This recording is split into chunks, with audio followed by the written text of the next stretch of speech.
नमस्ते मित्रों, जय श्री राम। आजकल आप जो लोग सोशल मीडिया से मुझसे जुड़े हैं वो सभी जान रहे हैं कि एक मुद्दा चल रहा है। और वो मुद्दा कैसे चला, कुछ लोगों को पता होगा, कुछ को नहीं पता होगा। मैं आपके सामने स्पष्ट कर देती हूँ। दरअसल देवी चित्रलेखा जी, जो हरियाणा की रहने वाली हैं, वो एक कथाकार हैं।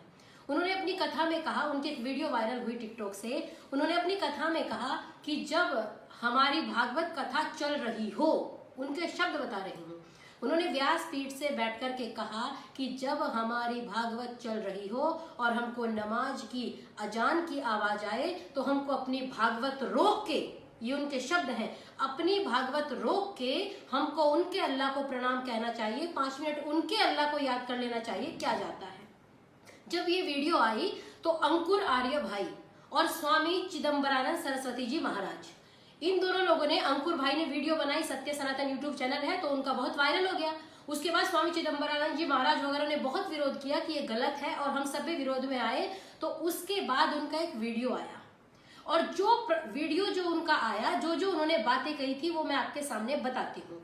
उनको गलती नहीं लगा इसमें। उन्होंने सबसे पहली बात कही कि हाँ, मैं ये स्वीकार करती हूँ कि मैं सर्वधर्म समभाव में आस्था रखती हूँ। और उन्होंने ये बातें क्यों कही, कुछ लोग कह रहे थे फेक वीडियो है, उन्होंने ऐसा नहीं कहा। उन्होंने स्वयं स्वीकार किया। उन्होंने कहा कि मेरी कथा चल रही थी और पास में ही कहीं नमाज पढ़ी जाती थी तो वहां पे आवाजें आती थी, और जब आवाजें आती थी तो उन लोगों का हमारे ट्रस्ट में फोन भी आया कि आपकी आवाजें बहुत तेज आती हैं, हमको समस्या होती है। तो मैंने कहा कि ठीक है, 5 मिनट भागवत रोक के उनकी कथा को, उनके ईश्वर को, उनके अल्लाह को हम याद कर लेते हैं। क्या जाता है, सब धर्म एक है और मैं तो सर्वधर्म समभाव में विश्वास रखती हूँ। देवी चित्रलेखा जी, आपसे मेरे कुछ प्रश्न हैं।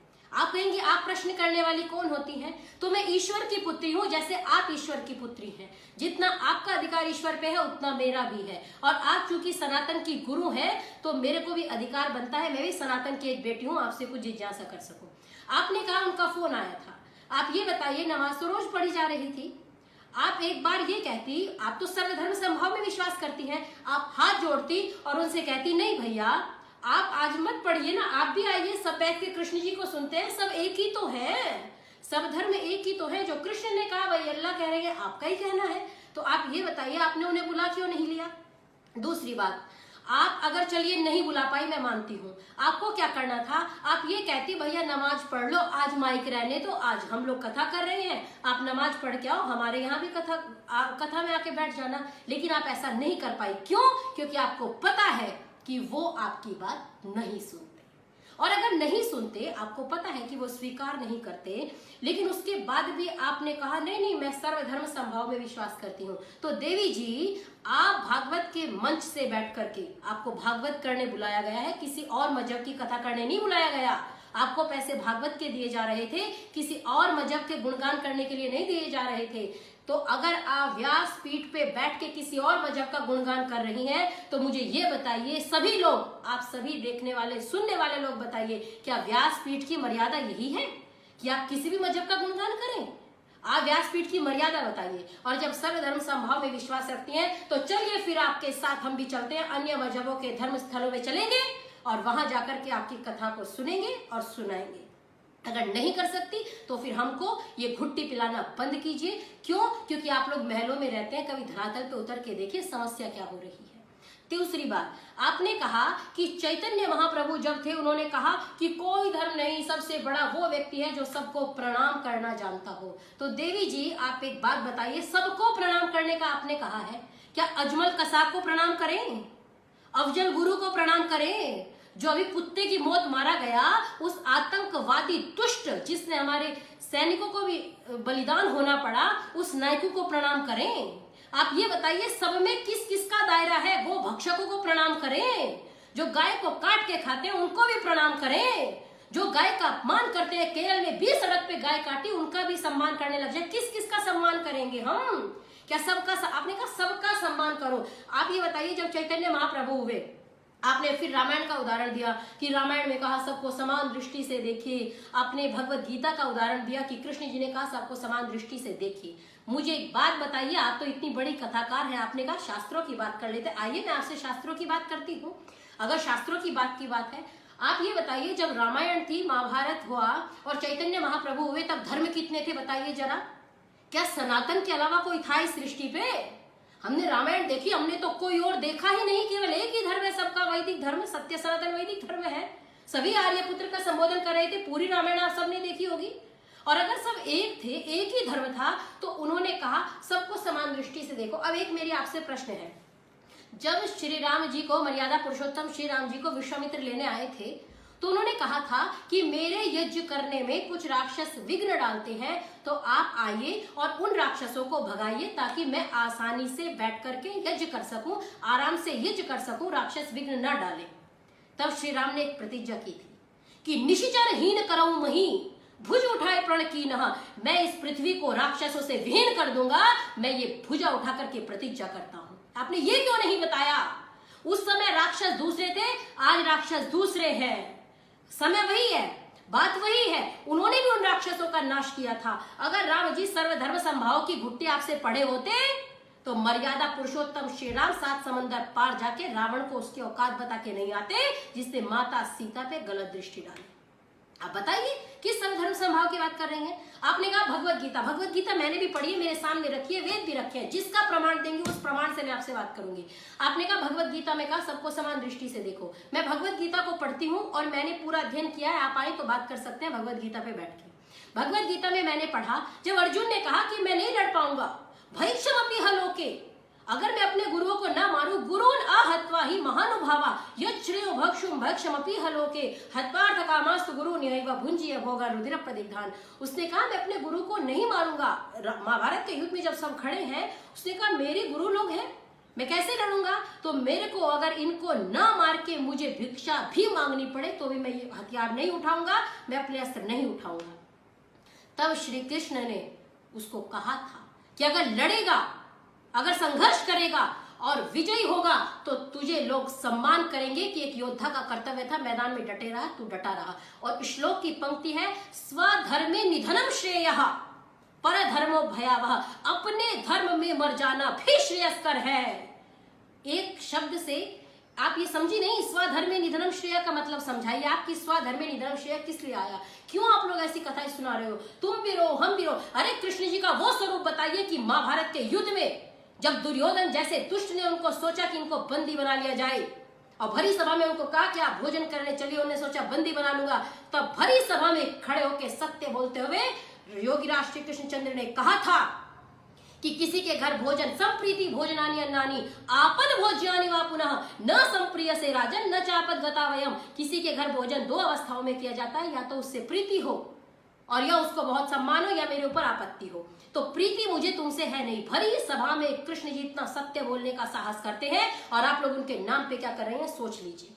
उन्होंने कहा कि प्रीति दुर्योधन मुझे तुमसे है नहीं और आपत्ति मुझ पे है नहीं, उन्होंने उसके घर का भोजन नहीं किया। आप कृष्ण जी का ये स्वरूप क्यों नहीं बताते? अरे ये इससे अच्छा स्वरूप तो मनवीर मधुर अपने शब्दों में कहते हैं कि आप जब कृष्ण जी का स्वरूप बताते हैं कि भारती के शेर शांति व्रत तोड़ दीजिए, शत्रु के लिए विनाशकारी बन जाइए और पाली दूसरों का हक छीनने की ताक में है, आप श्री राम के शिकारी बन जाइए, आप श्री राम से शिकारी बन जाइए और गांधी के अहिंसावादी मूल्य मानिएगा, किंतु बोस जैसे क्रांति के पुजारी बन जाइए और देश को है शाम। इस पंक्ति को आप सभी सनातनी लोग सुने, मेरी पंक्ति को, देश को है शाम आज बांसुरी की चाह नहीं, वक्त चाहता है चक्रधारी बने जाइए, वक्त चाहता है चक्रधारी बने जाइए। ये है श्री कृष्ण का स्वरूप, ये बताइए दुनिया को, हम भी सुनेंगे, आप भी सुनाइए। और अगर आप कथा करने की बात करती हैं, आपने कहा कि मैं सर्वधर्म संभाव पे विश्वास करती हूँ। 25 वर्षों में मेरे सामने न्यूज है, 25 वर्षों में हरियाणा के 50 गांव हिंदुओं से विहीन हो गए, आपने आवाज क्यों नहीं उठाई? बंगाल में रोज मारा जा रहा है, आप आवाज क्यों नहीं उठाती? हमारे देश के अंदर विस्थापित, केरला में विस्थापित कर दिए गए, आपने क्यों नहीं बोला? पाकिस्तान में इस लॉकडाउन के कितने कठिन समय में, कोरोना के कठिन समय में हमारे हिंदू भाइयों को राशन नहीं दे रहे वो लोग, कितनी न्यूज वायरल हो रही है और आप उस पर नहीं बोलती। सर्वधर्म संभाव की बात करने वाली मैं आपसे निवेदन करूंगी कि आप जाइए और जाकर के सीरिया में कथा कीजिए, मैं आपके साथ चलूंगी, आप चलिए मेरे साथ। सर्वधर्म समभाव की बात करती हैं और आपने अगला कहा धर्म की जय हो, अधर्म का नाश हो। आपकी दृष्टि में तो अधर्म कुछ रहा ही नहीं, सब धर्म हो गए ना, सभी तो धर्म है। आप तो किसी को धर्म मान नहीं रही है। कल को मेरे मन में आएगा मैं एक नया धर्म बनाऊंगी, उसको भी आप धर्म कहना कि ये भी धर्म है। धर्म की परिभाषा बताइए आप शास्त्रों के अनुसार। मेरा निवेदन है, अगर आपको पता है तो धर्म की परिभाषा बताइए। धर्म कितने हैं, कहाँ हैं, कैसे हैं, क्यों होते हैं? मनुस्मृति, वेद, उपनिषद, किसी भी ग्रंथ से आप ले आइए, मैं आपकी बात को स्वीकार कर जाऊंगी। आपने तीसरी बात, एक अंतिम बात और कहती हूँ, आपने कहा अंतिम बात, क्योंकि आपको भी पता है, आपने कहा जब सामने वाला हमारे धर्म का सम्मान नहीं करे तो हम लोग तो करें, हम लोग का क्या जाता है, कोई ना करे तो क्या हो गया, इसको कायरता नहीं कहते। मेरी बात सुन लीजिए, आपने कहा मैंने बचपन से सीखा है कोई मेरे धर्म का सम्मान न करे मैं सबका करूं। देखिए, मैंने महाभारत पढ़ी है देवी जी, मुझे नहीं पता आपने कौन सा ग्रंथ पढ़ा है, और मैंने महाभारत में पढ़ा है यस्मिन यथा वर्तते यो मनुष्य तस्मिन् तथा वर्तितव्यः साध्वाचारो साधुना प्रत्युपेयः। जो आपके साथ जैसा व्यवहार करे उसके साथ वैसा व्यवहार करे। साधु के साथ साधुता का व्यवहार कीजिए और दुष्ट के साथ दुष्टता का व्यवहार कीजिए। आप एक बात बताइए, अजी हम तो साधु हैं, हमको ये बताया गया कि कोई आपकी एक आंख फोड़े, हमको कथाओं में यही तो सुनाया गया कि कोई एक आंख फोड़े तो फोड़ लेने दीजिए, क्या हो गया, दूसरी आंख भी फोड़ दे तो क्या हो गया, हम अपनी अच्छाइयां ना छोड़े। एक सन्यासी थे, बिच्छू काट रहा था, वो बिच्छू को प्यार कर रहे थे, कोई बात नहीं, बिच्छू ने काटना नहीं छोड़ा, मैं अपनी अच्छाई क्यों छोड़ू। वो जमाना गया, वो जमाना नहीं है। आपकी कोई एक आंख फोड़े, आप दूसरे की दोनों निकाल लो, जमाना वो है। आपके धर्म पे कोई प्रहार करे, आप ऐसा कर दो कि दोबारा धर्म पे प्रहार करने के लायक ना रहे। धर्म की रक्षा के लिए, धर्म एवं तो अंति धर्म रक्षति रक्षिता, आप शास्त्र की बात करती हैं, मैं शास्त्र के उदाहरण दूंगी कि धर्म के लिए बाल हकीकत राय 13 वर्ष का बालक, चोटी नहीं कटवाई थी, जनेऊ नहीं कटवाया था, धर्म परिवर्तन नहीं किया था, अपने प्राणों की बलि दे दी थी। स्वामी स्वतंत्रानंद जी के शिष्य रुचिराम जी ने अरब देशों में जाके वेदों का प्रचार किया, अपने प्राणों की आहुति देके चले गए इस देश के लिए। स्वामी श्रद्धानंद ने शुद्धि आंदोलन चलाया, उनके प्राण चले गए, वो पीछे नहीं हटे। आप किस सर्वधर्म समभाव की बात कर रही हैं? अब्दुल रशीद ने सरेआम स्वामी श्रद्धानंद को मार दिया था। हम उस परंपरा के लोग हैं। पंडित लेखराम जी हमको सिखा रही हैं। पंडित लेखराम जी, अगर उनको पता लगा कुछ लोग धर्म परिवर्तन करने जा रहे हैं, स्टेशन पे ट्रेन नहीं रुकेगी तो बिस्तर को बांधा अपने शरीर से और कूद गए ताकि धर्म परिवर्तन ना हो, मैं धर्म परिवर्तन को बचा सकूं। मैं निवेदन करूंगी, मेरा आप सभी से कोई द्वेष नहीं है। मैं आजकल सोशल मीडिया पे बहुत सारे लोगों के साथ लगी हूं और बहुत सारे हम लोगों ने वीडियो वायरल किए जिसमें आप लोग व्यासपीठ से बैठ करके दूसरे धर्मों का, दूसरे मजहबों का गुणगान कर रहे हैं, मत मतांतरों का गुणगान कर रहे हैं। मैं आप समस्त सनातनियों से अनुरोध करती हूं कि आप सभी मुझे व्यासपीठ की परंपरा बताइए। ये बताइए, क्या व्यासपीठ पर बैठकर दूसरे का गुणगान कर सकते हैं? व्यासपीठ की मर्यादा क्या है? क्या व्यासपीठ इसीलिए है कि आप जिसका चाहे उसका गुणगान करें? मैं तो उस बेटी, उस बहन को प्रणाम करती हूँ, ऋचा भारती को, जिसने कहा कि मैं कुरान नहीं बांटूंगी चाहे कुछ हो जाए। आप सब धर्मों का, सब मतों का सम्मान कीजिए, मुझे कोई समस्या नहीं। अल्लाह भी अपना है, सब अपने हैं। लेकिन अगर आपको कथा करनी है, भागवत करनी है और आपको मंच पे बैठना है तो आप ये सब नहीं कीजिए। क्यों? क्योंकि अगर करना है तो आप जाइए ना, इतनी मस्जिदें खुली हैं, इतनी जगह है, आप मजारे हैं, आप जाइए, उन पे सर रखिए। सबको अधिकार है, संविधान सबको धार्मिक स्वतंत्रता का अधिकार देता है। लेकिन आप एक धर्म की गुरु है, आप सर्वधर्म, आप किस धर्म की कथा कर रही हैं? आप केवल एक धर्म की कथा कर रही हैं ना, फिर सर्वधर्म समभाव की पीपनी किस लिए? आप क्यों नेता लोग सेक्युलर दिखने के चक्कर में कुछ भी बोल रहे हैं, उठपटांग उनका चलता है, लेकिन आप लोग शास्त्र के अनुरूप बात कीजिए। मंचों पे बैठ के आप लोग द्व्यर्थी भजन गा रहे हो। कितने लोग, मैंने चिन्मयानंद बापू की एक वीडियो शेयर किया तो उन्होंने जानबूझ के दोबारा वीडियो शेयर किया। जब लोग वहां पे गए तो उनको वीडियो डिलीट करना पड़ा। मैं कह रही हूँ, समय रहते चेत जाओ हिंदुओं, समय रहते चेत जाओ सनातनियों। अगर सर्वधर्म समभाव जैसी कोई बात हुआ करती तो राम मंदिर के लिए, राम के देश में आपको केस नहीं लड़ना पड़ता। अगर ऐसी कोई बात होती तो राम के अस्तित्व का आपको प्रमाण नहीं देना पड़ता कि हमारे राम जी हुए थे। समय रहते चेत जाइए, व्यक्ति के पूजक मत बनिए, सनातन के जागरूक पुरोहित बनिए। वेद कह रहा है कि वयम राष्ट्र जागृया पुरोहिता, हम राष्ट्र के जागरूक पुरोहित बने। और निश्चित रखिए, ये खामोश मिजाजी आपको जीने नहीं देगी। ये पंक्ति कह के वाणी को विराम दूंगी। जागिए, परिवर्तन आएगा, परिवर्तन लाएंगे। फंडिंग हो, चाहे मुद्रा का चक्कर हो, पैसे का चक्कर हो, लेकिन हम सुधार के तो रहेंगे।